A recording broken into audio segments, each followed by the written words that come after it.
trained and they are not results. So it's rather forces who will be helpful to keep outside the presidential palace those who would like to change Karzai or replace Karzai to the different politician. Next Polish aspiration is to participate in American Star Wars. That is this famous shield. We were fighting strongly to have some American installation on Polish territory. I told you that it is such a crazy idea among the Polish military experts that when the American installations are on some territories, those territories are more secure than the other because the outside forces do not like to attack American installation, afraid the response. The other way of thinking is where the American installations are, the terrorists could come just to try to attack. There are two schools. Thanks God in Poland it was not yet anyway confirmed which understanding is more closer to the truth. Nevertheless, as you know, the American idea of the shield is changed. Thanks God we have no American installation in Poland, and nothing told us that such installation could be installed in the coming years. So those who oppose this idea are happy. The generals not so much, but who cares about the generals? The Polish determination and the willingness to accept American military base in Poland was so big that even Americans have decided to send 15 soldiers to train Polish experts in the using Patriot rockets. Because previously it was such an idea that in some part of Poland the bases for the Patriots will be placed against North Korea and Iran, if you believe.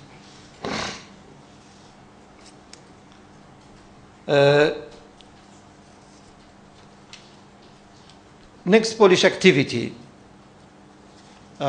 speaking about the common security, was idea of European energy security. We discussed it.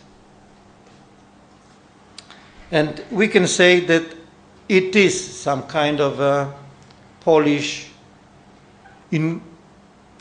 idea which generally is not accepted in the European Union, but it is a proposal. The proposal which was declared in Davos in 2006 by Polish Prime Minister, at that time it was Mr. Marcinkiewicz. We call it Energy NATO. So organize something, some institution which will be repeating the membership of the NATO members, but organization for energy security with the same ideas. One for all for one. If any European country belonging to this institution will be endangered in the energy security, the other must help. The idea is clear, easy, but a little crazy, because in Europe there is not yet the network of gas lines and pipelines and not enough hubs. But nothing is without costs. So it would be necessary, if there will be positive decision taken by the leaders, it would be necessary such a structure to construct. Because today we depend in 70%, we as a Europe, in 70% from the Russian gas and about 50% from the oil from the Russia. If Russia will cut the supply, then Europe will have problem. Not all the European countries the same way, because many European countries have the great storages, magazines for oil and for gas. But there are such countries as Poland who have their magazines for 3 months use. And what will be done?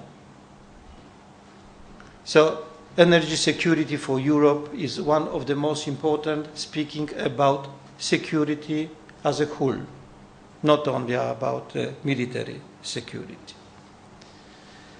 The Polish success in Europe and inside the European security policy is case of Ukraine 2004, is a so-called Orange Revolution.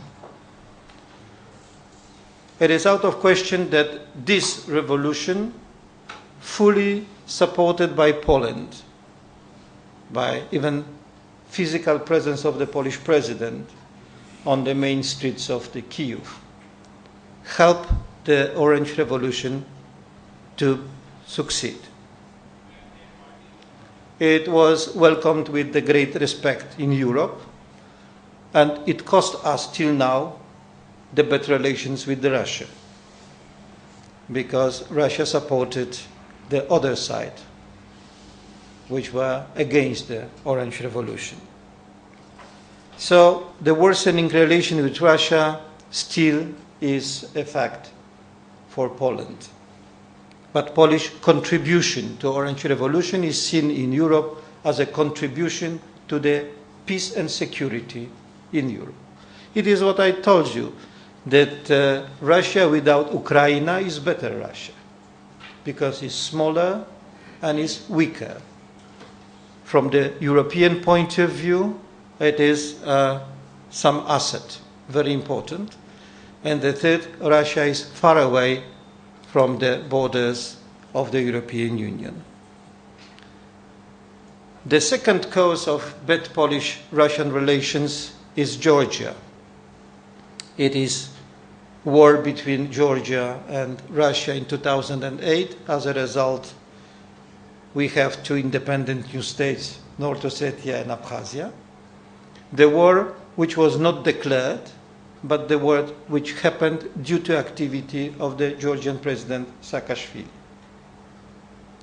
Today, there are no doubts that the first who attacked was Georgia, not Russia. Russia used this incident just to spread the war to the big scale. The Georgia failed. But during this conflict, Georgia was fully supported by Polish president.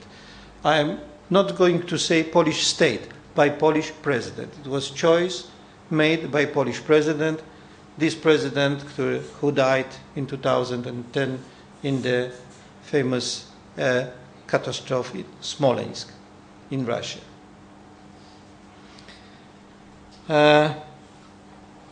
This deep involvement was done without acceptance of the European Union, without discussion with anybody inside the European Union, and even against the will of European Union. So we can say that we then paid price twice, being not subordinated member of the European Union, who is acting without the consultation, and the second, we worsening our relations with Russia, which were bad after the Ukrainian revolution. So then they were even worse than before. We can say that in Georgia case, we were outside the European mainstream. And we paid the political price for that too. When we are speaking about the presence of a Polish representative in the structure of NATO, we can say that we have some success. Speaking about personalities, Polish diplomat Antoni Kobieracki was Deputy Secretary General of the NATO for full term. Today, the Poles are not represented on the high or highest position inside the structure of NATO. For some time, Polish officers took a high position in the NATO forces in Bosnia-Herzegovina or Afghanistan or Kosovo. But as you know, it's a question or the situation of rotation. So sometimes it is Pole, sometimes it is Czech, sometimes it is Slovak. It is success if it is Pole, for Poland.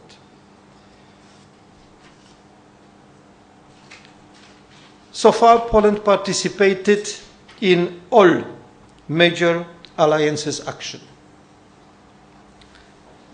We've been in Kosovo, we are in Afghanistan, Polish forces which were used by European Union were in Chad. So we can say that we are following our obligation toward the European Union and toward NATO.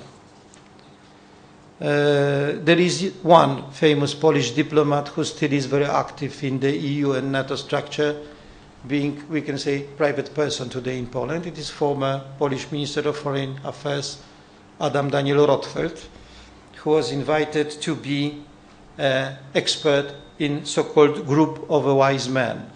It is a special task force which was named by the NATO and European Union, and there are people who are advising the leaders of both organizations. As a member of the staff of the Institute of International Relations, I'm proud to say that for the first time ever, my institute, along with the Institute of Strategic Studies from Kraków, Poland, we prepared the strategy for NATO for 21st century. The first ever document which was prepared outside the NATO structure. And this book, during the visit of the Secretary General of NATO, Mr. Rasmussen, was just given him. And this document was discussed by NATO and was found as very interesting and, as Rasmussen said, of particular interest of the NATO organization. It's not so much, but from the other hand, it is something we are trying to do to change the reality, being not so satisfied with what is going on inside NATO. And as a scientist, we are open to say anything and a little more about everything. So, and they must listen to us. What we are advocating today, speaking about the NATO, at first, the strengthening the basic defense function of the NATO. Defense, not to be, how to say, very active when it is not necessary, but to be prepared for defense. We are for the strengthening Article 5. One for all for one. Not to be discussed, but just to be fulfilled. Because it's not discussed when it is a USA attacked, but sometimes it's discussed when the not so important member of the NATO is endangered. Poland is promoting expansion of NATO. NATO is, as European Union, a little tired, being large and large and large and consuming the new members. But we advocate that we need more members because it is enlarging the territory of security. The two members we even named, it's Ukraine and Georgia. It is a question of security of the other European members of the NATO. Till now, it is not real due to the situation in Ukraine and due to the situation in Georgia. But it's necessary to think about it, and it is necessary to have such a plan. we knew what the situation in Ukraine is today and what the situation is in Georgia today. But if we could think about Russia as a member of the European Union, it's necessary to think in advance about possibility of have such members as Ukraine and Georgia. If you look at the map, you will see how, including Ukraine, where the NATO will be present. If you will include the Turkey, we can say that then the Black Sea will be the zone of peace or zone of the NATO influence. We will see. Conclusions are like that.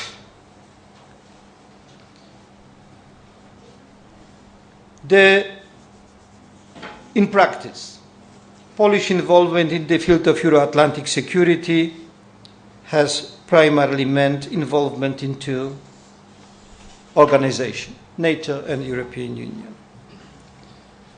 The second, while the elder members said they welcomed fresh new ideas from newcomers, in reality they expect them to adapt to existing norms. Third, Polish involvement has generally beneficial for security in the Euro-Atlantic arena. It has been an effective. The third, participation in the war with Iraq, then in Iraq, the handling of the anti-missile shield and the inconsistent action in Russia, Georgia, can be described as a counterproductive from the point of view of the Polish interests and the interests of security. And the last, in the past decade, Poland has contributed significantly in the NATO's, or we can say NATOization of security, and we do hope that it will serve Europeization of security too. Generally, Poland is happy to be a member of the NATO because we have secure environment and we have allies. We pay for that big political and material price because I say nothing about the restructurization of the Polish army. It was necessary to change everything and to buy everything from the very beginning. Poland is a country who is spending 1.91% of the budget every year for the military expenditures. It is one of the highest number of the percentage of budget among the NATO countries. Of course, the almost 2% of the Polish budget is not the same as the 2% of the British or German, but for the Poland, it's very important. When you will compare it with the 0.7% which is spent for the science, it tells you what big investment it is in the military expenditures, where we have only 100,000 soldiers army and 60,000 scientists in Poland. So we can say that we spend 3 times less for half of those people who are working in the, at the university. Then the second is the Polish presence in the European Union. And again, I'm not going to speak about the processes of joining of European Union because it is less interested. I would like only to remind you again that Europe, there is 7% of the world's population. It is 25% of the world's GDP, and it is 50% of all social expenditures of the world. It tells almost everything about the well-being of Europe in comparison with the other part of the world. If for 500 million people in the United Europe is spent 50% of all social expenditures. It means that 6.5 billion people are spending the other 50%. So we are few times in the better position than the other continents. Starting from the beginning, just to remind few well-known truths.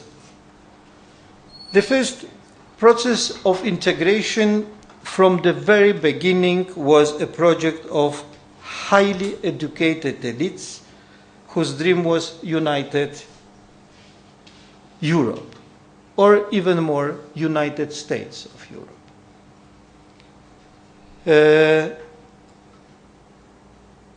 With more and more presence of union in the everyday life of the European citizens, Europe exclusively start to be questioned as a political project. People are tired to be told every day that there is a European regulation and that we must follow something. There is a, how to say, a little disappointment among the Europeans, which is more and more visible. And there are different sources of this disappointment. Out of question, there is some economic crisis. When the crisis is coming, people do not like to pay the price for it. But the second, it is fear against the globalization, that the globalization is drawing the problems from abroad to Europe. What caused the rise of xenophobia in Europe? Because when people from abroad are coming looking for a better future, the Europeans fear that they will be taken off some portion of their wealthness. You probably heard about the last catastrophe on the Mediterranean Sea when the boat was destroyed and about 250 people died, drowned close to the Italian island Lampedusa. It is not the first time. Then it is a question of confidence toward European institutions, about the mandate of European institutions to decide on behalf of the Europeans. All of that has a little to do with the democratic mandate of the European institutions. As I told you, we will observe the European election or election to European Parliament spring coming year. The level of participation in this election in Poland, for example, is about 35%. So 1/3 of the Poles are choosing Polish representatives to European Parliament. Of course, there is quota for Poland, so we will choose the deputies. But what about the mandate of the people who are chosen by 1/3 of those who have right to vote?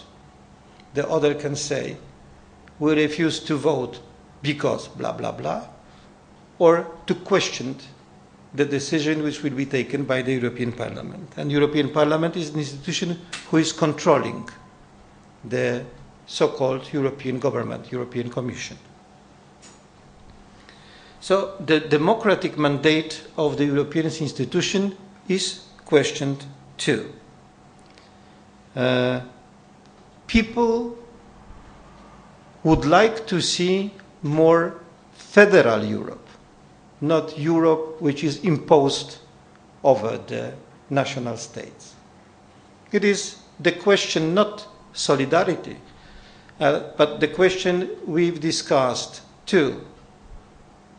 Are the Europeans ready to resign from their nationality and to bear new nationality, to be Europeans?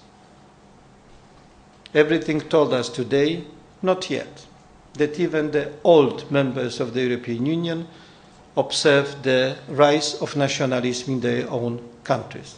It is cost of the crisis, of course, too. But from the other hand, the new members who have joined the European Union, how to say, supply old Europe with the new citizens. From Poland, for example, 2.5 million people run to the other European countries looking for a better future. If it was done in Poland, what about the other 9 members who joined? Probably altogether there will be the tens of millions of people who are moving from country to country, and the people are mixed among the countries. But, for example, Poland is not the place people are coming in such numbers. Not from the Western Europe. From outside Europe, yes, but not from the Western Europe. Today, the main question, paradoxically, is legitimization of the European Union, confidence toward the European Union institution by all citizens, not only by citizens in one country, but all citizens in Europe who are saying too much Brussels in our everyday life. I gave you an example that menthol cigarettes are not allowed to be produced in Poland, for example. It is made by Brussels. Then the producer is asking why. Because it's not healthy. What about the alcohol? What about meat is not healthy too? What about some chemicals, cosmetics, and so on, so on? And the question is Europe going too far to regulate everything inside the European zone? There is among the Europeans feeling of some crisis of European Union, the concentration on the problems of state members, and it is posed the question about the future and common challenges of the European Union. The benefits are not seen, but the problems more and more. Today, European Union is seen as a huge normative superpower. And nobody likes the superpower normative institutions who impose power over the citizens.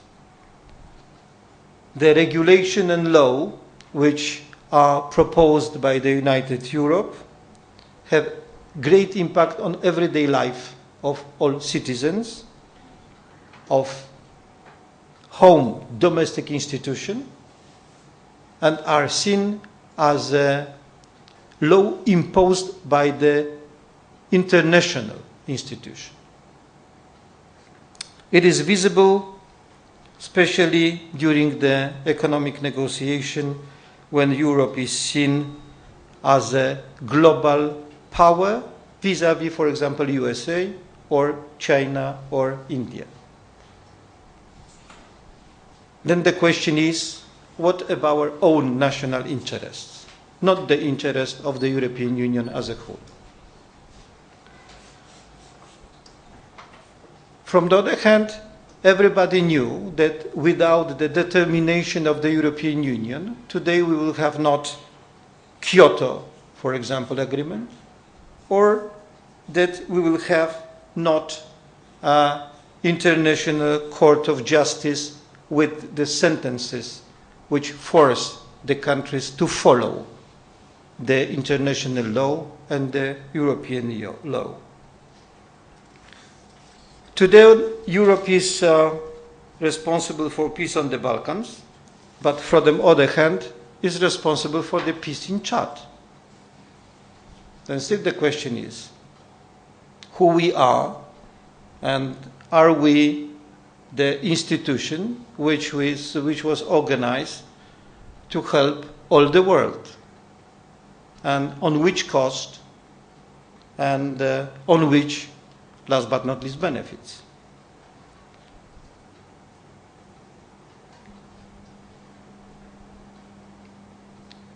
The answer is that the states member of the European Union are not less sovereign, reaching solution.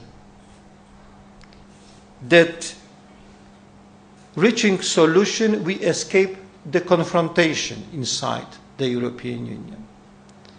That the model we choose, consensus, discussing until the compromise is not reached, is a very fatigue. It is costly, but is the cheapest way to solve the problem. India, being a leader of non-alignment movement, knew what is the cost of compromise and find the solution on the way on consensus.